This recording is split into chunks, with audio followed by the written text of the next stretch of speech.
我想，我现在不仅解开了这密室的原因，而且我在思考，这个凶手究竟是谁？来福之死的密室，我想我也解开了。你不是一直说毫无破绽吗？这一开始确实是毫无破绽，但是这胡来客栈的密室，让我将这两件事情联系到一起，这样思考起来，那就容易多了。有些事，我还是要再确定一下，所以得让你去做。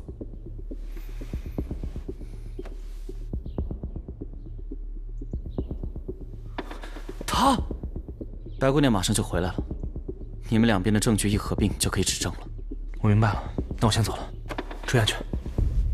尹姑娘，去哪儿啊？办点事。宋大哥，你找我呀？尹姑娘，这个案子的谜底马上就要揭开了，但在那之前，我得先回趟尹家庄。什么？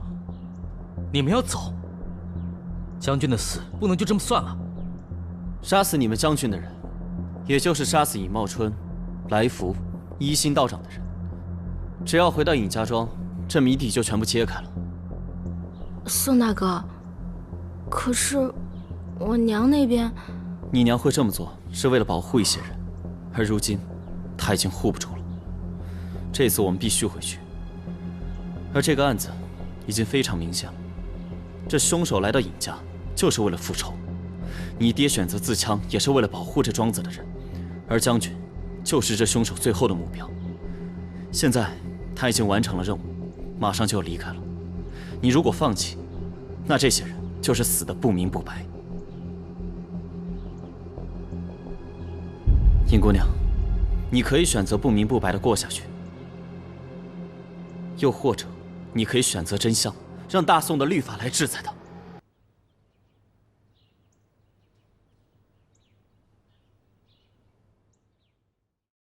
若将任务自握着要害处，但伤着魔，分数虽小，即便死。如割握不深，即不系要害，虽3两处未得之死。宋词喜冤极录。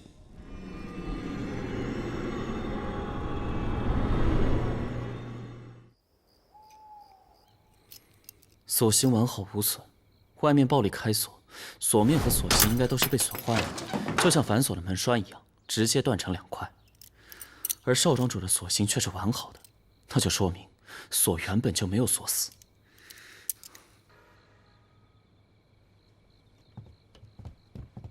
白姑娘，这么晚来找我，肯定是有好消息吧？什么都瞒不过你。这些是袁信所有郎中的药方，我也问了尹家负责采买草药的小厮具体情况，果然和你猜测的一样，少庄主是被人用蛇信草下的药。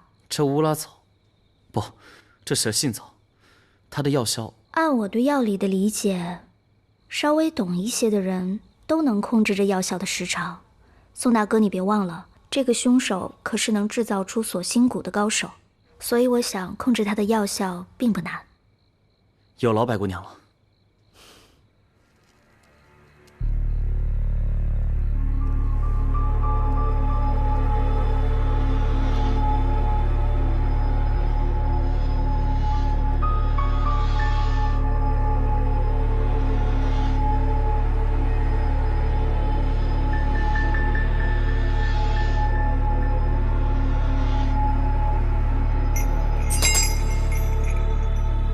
现在我问你什么，你就回答什么，明白吗？明白。第一个问题，在你记忆深处最深的那件事情，请你把它描述出来。千真万确，昨天我是亲眼所见，沈姑娘施展神通，把尹信的3魂7魄全部都给找回来了。沈姑娘问什么，她就回答什么。我只是用了一些暗示，然后激发了他的潜意识，然后跟他的潜意识沟通罢了。我们沈家的本事还多着呢，这只是一点皮毛而已。哼，你那么厉害，也没见你把死者的魂魄给招出来，问问凶手是谁啊？活人跟死人能一样吗？这正所谓天机不可泄露。这鬼鬼神神的我可不信。你们可有调查到什么有用的信息？我也不知道，这算不算有用的线索啊？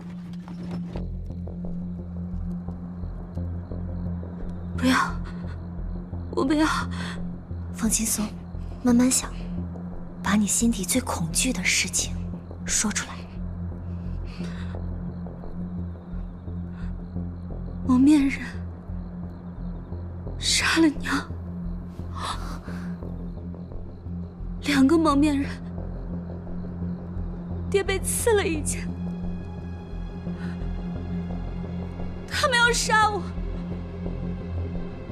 我躲起来了。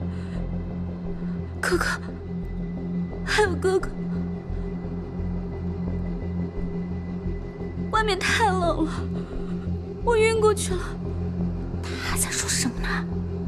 他看起来很痛苦。这姑娘所说的话，对我调查很有帮助。小六，到底到了没有啊？到是到了，只是，要不你们自己出来看看吧。宋慈小兄弟一行人，老身已经送行过一次了，不知道去而复返是何用意？尹夫人，我们马上就离开，只不过在离开之前，我想和少庄主说一句话。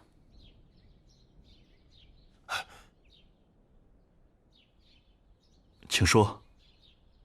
少庄主，这叶芷芳姑娘已经死了。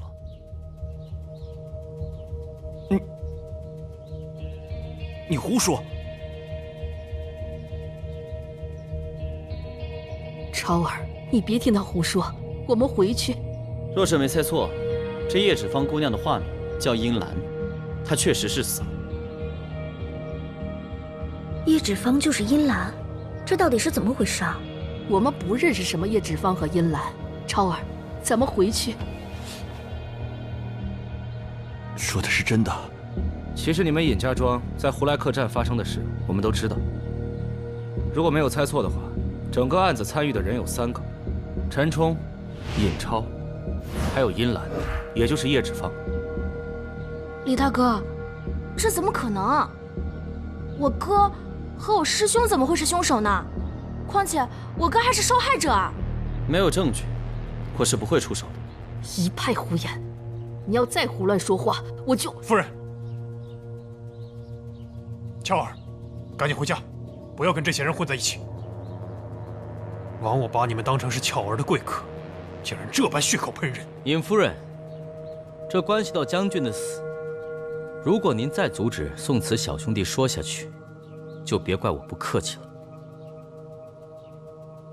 好，你说超儿和冲儿是凶手，这怎么可能？一个是尹家庄的少庄主，一个是庄主的大弟子，他们怎么可能？这一切还得从鄱阳湖惨案说起。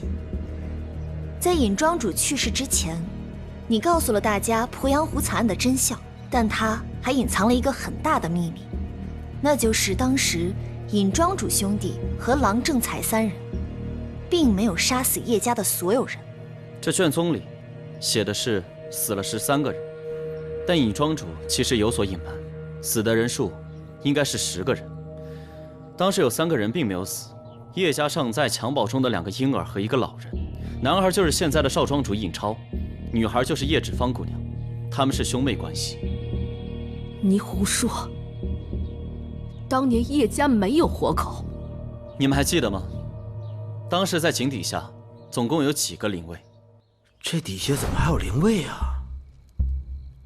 又是叶远志，全是叶家的灵位，看来咱们猜测的8、9不离10了。当时我数过，井底叶家的灵位一共是10座。你翻看鄱阳湖惨案的时候，里面记载的又是这金兵总共杀了多少叶家的人？13人，卷宗上记载的是13人。哦，我明白了，其实当时鄱阳湖惨案，叶家真正只死了10个人。我猜，应该是有一名不起眼的叶家老仆，带着尚在襁褓中的叶芷芳躲了起来，而还有一丝良心的尹德旺，在最后并没有对那个男婴痛下杀手。大哥，斩草除根，你这是干什么？老三，今天我们已经杀了太多人了，孩子不能杀。可是，只要我们不告诉他，这么小的孩子，他永远不会知道自己的父亲是谁。大哥，那我们赶紧把孩子藏起来，要是让郎正才知道了，孩子就保不住了。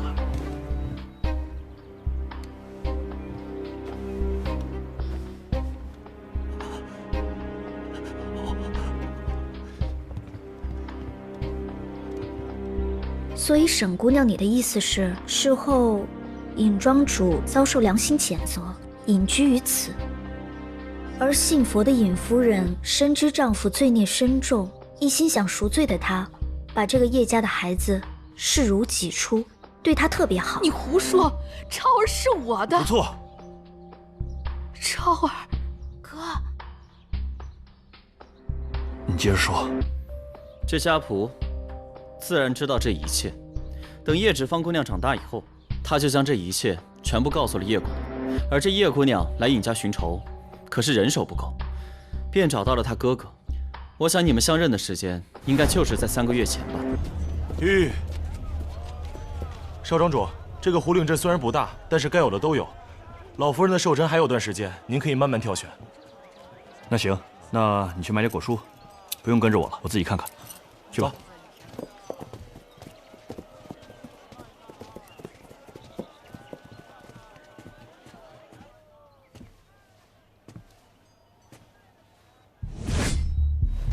谁？哪里走？站住！站住！别跑！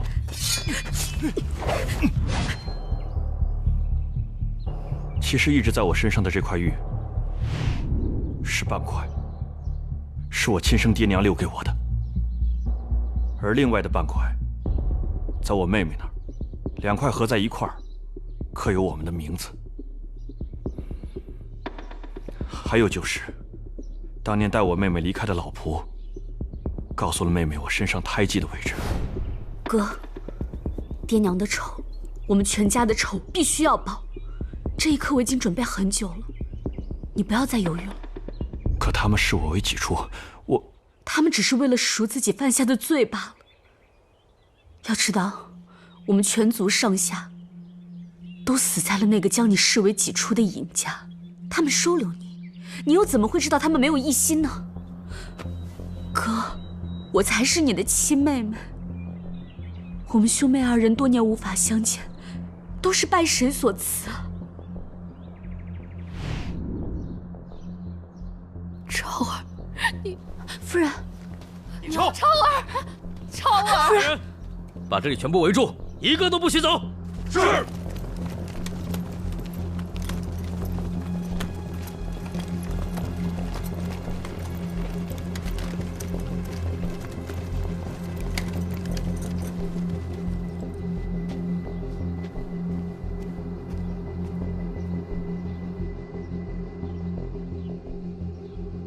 你在确认叶芷芳是你妹妹之后，你们便决定演出戏。尹家庄的少庄主在山林狩猎不慎迷路，然后邂逅美丽的胡青姑娘。那片林子叫做狐妖岭。据少庄主自己说，他在林子里遇到了一位绝世美女。其实尹超和陈冲很早就已经达成合作，在陈冲的刻意引导下，庄内开始出现流言。少庄主在回来之后便茶饭不思，这才有了后面狐精勾人的故事。谁都不会怀疑，一个躺在病榻上的人，就是那个想要覆灭整个尹家庄的幕后主使。而木屋那边发生的一切，都是叶芷芳在故弄玄虚。当我们第一次探索狐妖岭的时候，我曾经施展过一次通灵术。通灵结果是，这座小屋无论陈设还是物件腐朽程度，都是刻意布置出来的。此外，我也没有感受到任何鬼怪气息，因此，当时我就肯定，这一切都是人干的。想来陈公子是故意带了大量人手，去寻找这个精心布置好的狐仙小屋吧。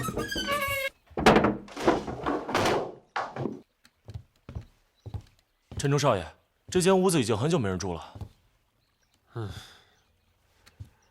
叫人将这附近仔细探查一遍。是。你假装发现了叶远志的假墓碑后，利用当时在场的几个下人，把狐仙为叶家人复仇、借尸还魂的流言传播出去，为的就是让大家都相信这一切和狐妖有关，弄得尹家庄人心惶惶。这也为你们的下一步复仇计划做好了准备。而你们的第二步计划就是伪造出狐精纠缠少庄主，导致其久病难愈的假象，在尹超称病，谎称自己被一名叫叶芷芳的妖狐魅惑之后，就开始定期服用一种可以让人看似生病的药物——蛇信草。我听白姐姐说过，蛇信草和乌拉草表面看起来非常相似，乌拉草对补血补气有奇效，蛇信草却会让人气血亏空。你们应该是很早就已经把准备好的蛇信草放在了原本应该放乌拉草的药盒里，而乌拉草是一种非常珍贵的药材，在知道尹家富裕的条件下，郎中都会开这味药，所以不管谁煎药，最后尹超喝的都是含有蛇信草的药，尹超就靠着它长期在人前维持一种久病不起的状态。哦，这么一说我就明白了，侍女看见的白狐也是陈冲故意放院子的吧？白狐受到惊吓之后，自然就会跳墙逃脱，这也就是大家常能看到的白狐上墙的原因。因为其他人看到白狐的地方正是少庄主住的地方，所以坐实了少庄主被狐精迷惑的事实。你为了逼真，还不惜让狐狸咬一口，弄伤自己的右手。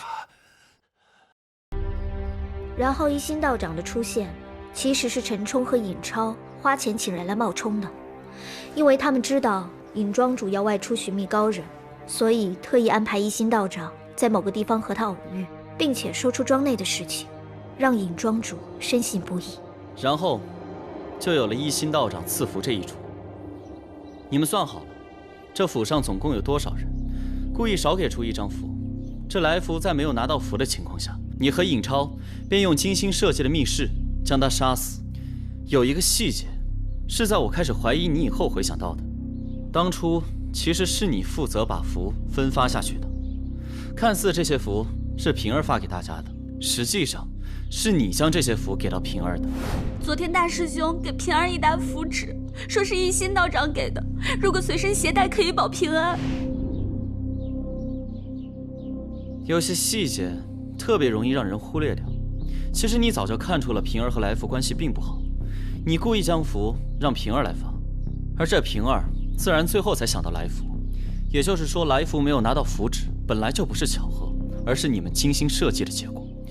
之所以我会开始怀疑你，是因为我们离开尹家庄前，有个黑衣人袭击了尹二叔。据尹姑娘所说，这个黑衣人对庄子里的地形非常熟悉，而且他用的还是我们尹家庄的功夫。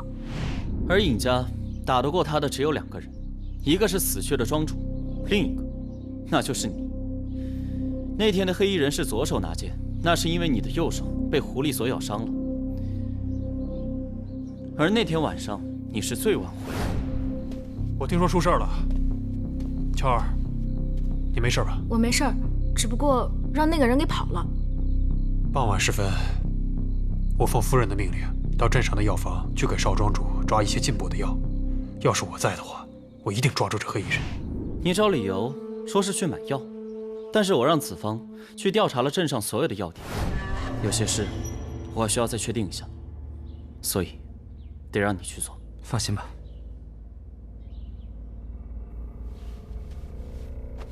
陈冲那天到底是什么时候抓药离开的？他，你在正源药店采购完，那个时候的时间是寅时，而黑衣人出现的时间是在亥时，离寅时买完药来回用不了1个时辰，你却是亥时回来的。这些都是你无根无据的猜测。再说了，我又有什么动机要参与叶家兄妹的复仇呢？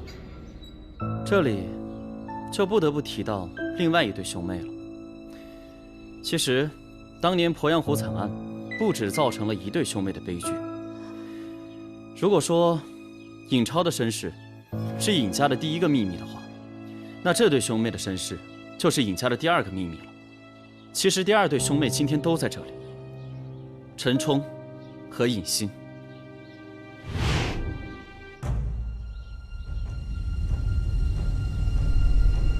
陈冲，你的原名是尹冲吧？他和尹欣一样，他们的父亲是尹仲卿。这兄弟2人杀死叶家10口人，尹仲卿知道以后，自然是接受不了的。可能也是怕尹仲卿会去报官，大哥和3弟决定对这个2弟下手。可是毕竟是亲生兄弟，他们还是下不了手，于是将人锁在南庄，锁在井底。而这年幼的兄妹，这哥哥被庄主带去作为徒弟来细心照顾，这妹妹被尹茂春带走，对外假称是自己的亲生女儿。原来昨天晚上，尹欣说的都是真实的记忆啊！不错，尹庄主曾经是这样说的。茂春他一生命运多舛，早年得有一子，就是摔在这口井里给淹死的，后来才有了尹欣，没想到又是一个痴儿。我那弟媳一时看不开，所以也就投了这口井。而真实的情况应该是，尹博远和尹淑春乔装来到了尹仲卿家，杀害了尹仲卿的妻子，但是最终面对挨了一剑的尹仲卿，还是没有下得去手，便把他锁在了井里。所以尹博远和尹淑春兄弟2人的不和是做给别人看的，真正目的是为分家找个借口。而独自居住在南庄的尹淑春，其实是为了看守尹仲卿，对吧？你们分析的很有道理，尹冲。其实一开始我并没有怀疑过你，直到那个黑衣人冲进尹仲卿的房间，但是却没有杀死他，而是扒开他的衣服。这衣服是黑衣人进来了？应该是，反正我进来的时候，2叔的衣服前襟就已经被撕开了。我想，你是在确定他是不是你的父亲吧？陈大哥，当初你母亲被杀，父亲被刺了一剑的记忆，你应该隐约还记得吧？这点你倒是猜得不错。当初庄主收留我时，说是我父亲在外与人结了仇，为免再遭报复，让我改了母姓。欣儿在对外说是2庄主的女儿，即便我的父亲真的是尹仲卿，那又如何？你们有什么证据可以证明来福、尹茂春、郎正才都是我杀的？这来福是伺候尹超的小厮，也是整个案子最接近胡金的人，而他的死，就是你们复仇计划的第3步。你们将他残忍杀害，仅仅是为了让我们相信，所有靠近胡金的人都会受到牵连，被胡金摄去魂魄而死，从而在庄内散布恐慌。那天晚上，这尹超其实根本就没有喝下蛇性草的药，而是叫来了来福。来福在。来福听到了尹超的呼唤，打开了尹超房外的门锁。少爷，您怎么起来了？身体是不是好些了？来。然后尹超就用准备好的锁心骨迷倒了来福。所以我当时在尹超屋内的地板上发现了一些痕迹，应该是当晚把来福拖拽回外屋的时候留下的。尹超将来福放到床上，然后打开门，放陈冲进入了屋子。来福是被一根烧红的铁棍插入肛门而死，所以外表查不出任何的伤，也排除了中毒的可能。但他死前外表扭曲，所以大家都以为是狐妖夺了心智而死。你们有仇报仇，但是来福是个下人，没必要对他这样吧？这个密室到底是怎么形成的？外面的门是尹超锁上的，而内屋的门其实并没有锁上。尹超将锁虚挂在门外，然后关上房门。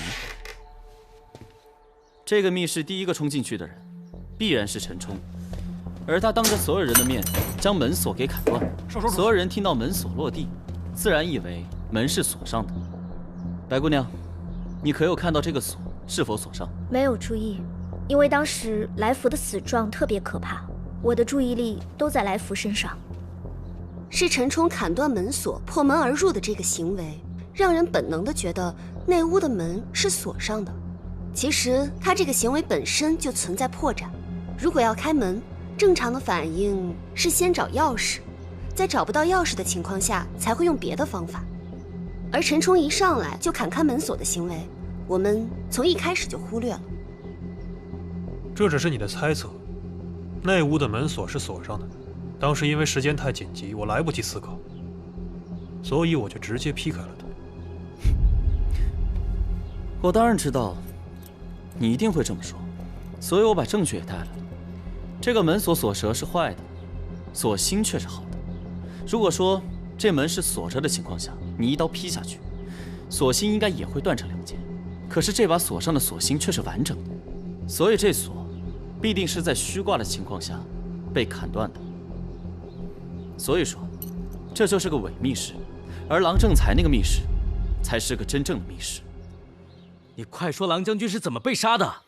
那个假道士，就是你吧，陈大哥？是你。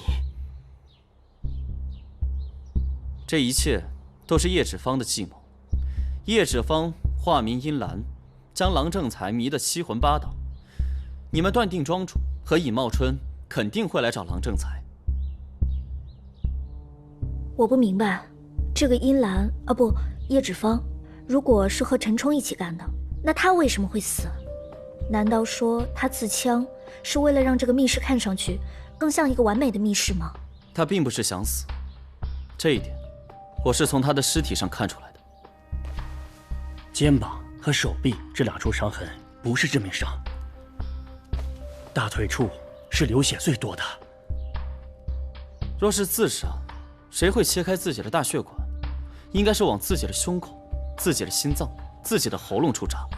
叶芷芳的死其实是一个意外，你们借做法为由弄昏郎正才之后将他杀死。叶芷芳为了摆脱嫌疑，决定在自己身上扎上几刀，造成自己也被袭击，只是侥幸未死的假象。但很不幸，腿上那刀他割断了自己的大血管。随后他将匕首丢在屋子中央，然后假装昏倒。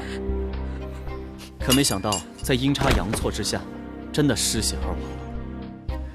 所以说这本来是个假密室，而叶芷芳的死却变成了个真密室。这个复仇计划最终与郎正才的死画上句号。你们试图借胡金杀人的传闻造势，将我们的视线引去鄱阳湖惨案，就为了揭露叶家被灭门的真相。将这2人给我拿下！等一下，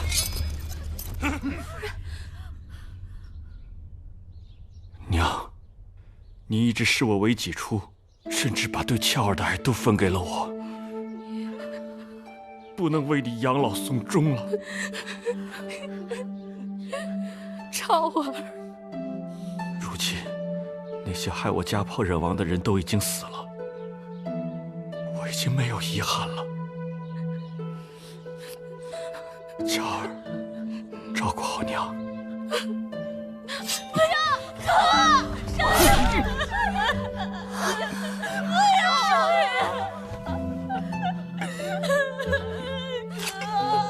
少爷，少爷。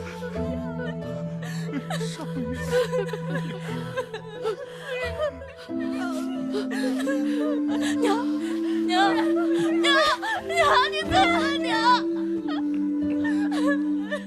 所有的仇都报了，今生没机会与你们相见，我们家终于可以团聚了。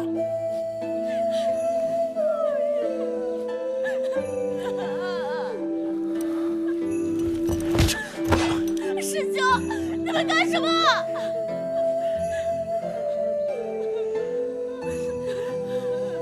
俏儿，对不起，庄主是我害死的。周哥。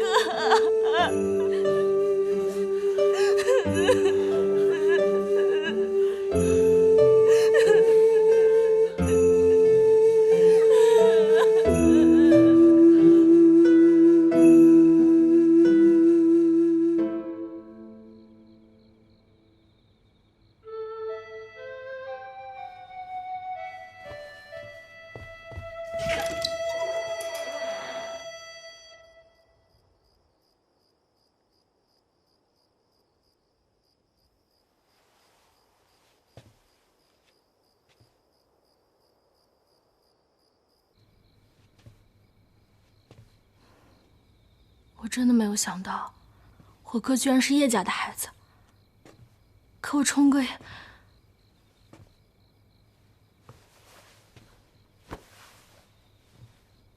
如果你想换换心情，你可以跟我离开这里。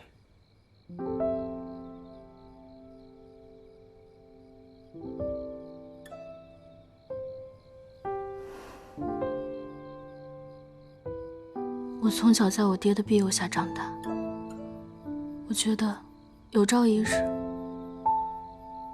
如果我爹不在了，我还有哥哥。可现在我爹和我哥都没了，而冲哥也被人抓走了，庄子里就只剩下我娘了。我不能走，李大哥，我真的很担心我娘。我明白，乔儿，乔儿，我一定会回来的，相信我。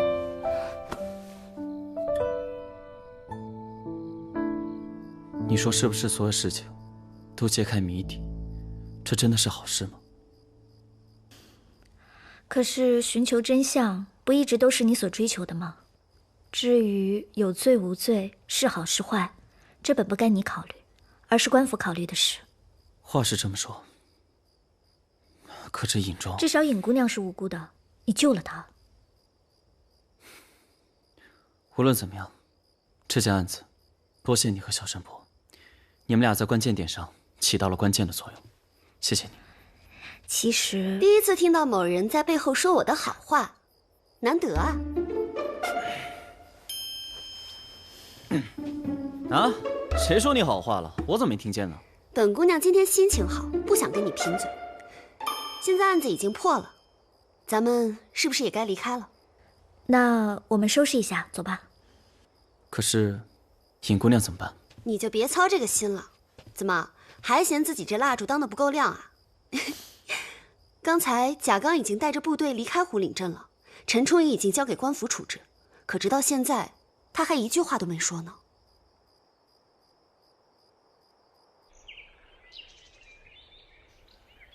咱们这次擅自离开营地，就这么回去了，会不会出什么事儿啊？可尹家庄的案子马上就要大白天下，郎将军的这事儿肯定是盖不住啊。他倒是死了，上面要是查下来，第一个问罪的人可就是将军您啊。想来这件事情暂时还没有人传出去。只要知道这件事的人都死了，而我们只是跟随郎将军前去剿灭山贼，而郎将军不幸牺牲，如此而已。